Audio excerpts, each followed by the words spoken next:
एक शब्द होता है स्वतंत्रता और एक शब्द होता है स्वच्छंदता। आप में से कितने लोग ऐसे जो जयपुर से बाहर के हैं, यहाँ पर पीजी में या किसी फ्लैट में वैसे रहेंगे? लगभग 80% लोग जयपुर से बाहर के हैं।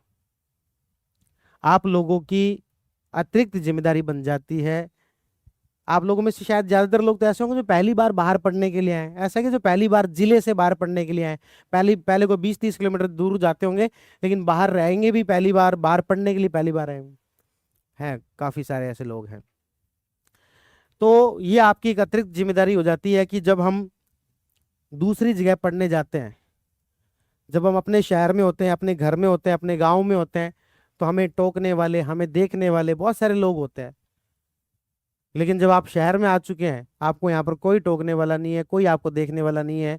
आप यदि सुबह क्लास नहीं भी आएंगे तो शायद कोई आपको नहीं टोकेगा।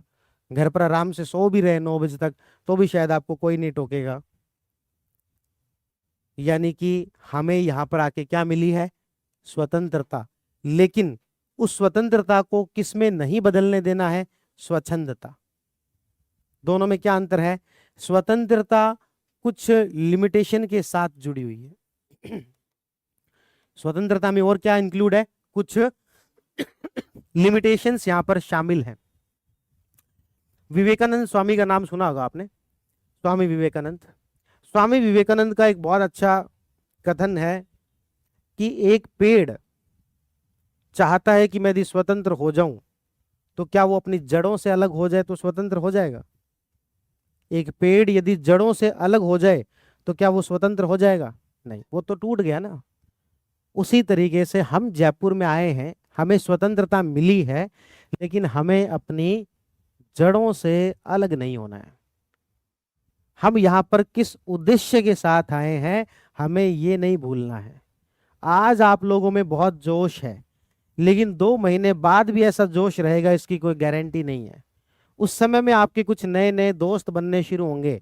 वो आपको कोई पार्टियों में घूमने के लिए, इधर उधर जाने के लिए इनवाइट करेंगे। 1-2 बार जाना भी चाहिए, कोई बड़ी बात नहीं है। लेकिन जाते जाते जाते जाते हम अपने रास्ते से ना भटक जाए। हम यहाँ पर जयपुर जिस उद्देश्य के साथ आए थे वो ना भटक जाए। मकसद नहीं भूलना मकसूद भाई। यहाँ पर हम आए किस उद्देश्य के साथ थे? आरएस बनने आए थे। ऐसा नहीं हो कि 2-3 महीने बाद हम मौज मस्ती में इतने संलिप्त हो गए कि अपने उद्देश्य को भूल जाएं। कभी कभार जो है वो क्लास मिस कर रहे हैं। और आपको पता है ये जो रास्ते से भटकना है ये इतना इंटरेस्टिंग होता है कि जब भटक रहे होते हैं तब किसी को नहीं पता होता है। तब सबको लग रहा होता है कि तो नॉर्मल है ना, क्या हो गया यार, एक दिन से क्या फर्क पड़ रहा है, कौन सा एक दिन में कलेक्टर बना देंगे क्या। जब रास्ते से भटक रहे होते हैं तब हमें नहीं पता होता है, लेकिन वो बाद में चलकर पीछे मुड़कर देखने पर पता लगता है। इसलिए इस डिस्क्लेमर को पहले ही दिन में हमेशा यहाँ पर आने पर दे देता हूँ स्टूडेंट को कि जयपुर आए हो, अपने उद्देश्य को नहीं भूलना। सारी मौज मस्तियाँ एक तरफ, लेकिन जब यदि सिलेक्शन ना हो और 3 साल बाद उस झोले के अंदर किताबें गट्टे के अंदर भर के जब लेके जाते हैं, बस अड्डे से उतरते हुए अच्छे नहीं लगेंगे।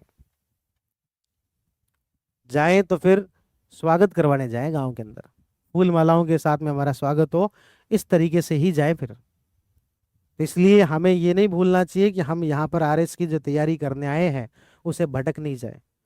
हम लोग एक तरीके से यहाँ पर आपके एक लोकल गार्जियन के तौर पर रहेंगे। आपको कोई समस्या हो हमें आके बताओ, कोई भी दिक्कत है तो हमें आके बताएं। अपने पेरेंट्स से बात करें, जिस पीजी में रहते हैं उसमें जो ओनर है उनसे बात करें, लेकिन रास्ते से नहीं भटकना। ऐसा नहीं है कि 3-4 महीने बाद हम मौज मस्ती में बहुत ज़्यादा घुल मिल जाएं और मौज मस्ती में लग जाएं और अपनी तैयारी के रास्ते को ही भूल जाएं।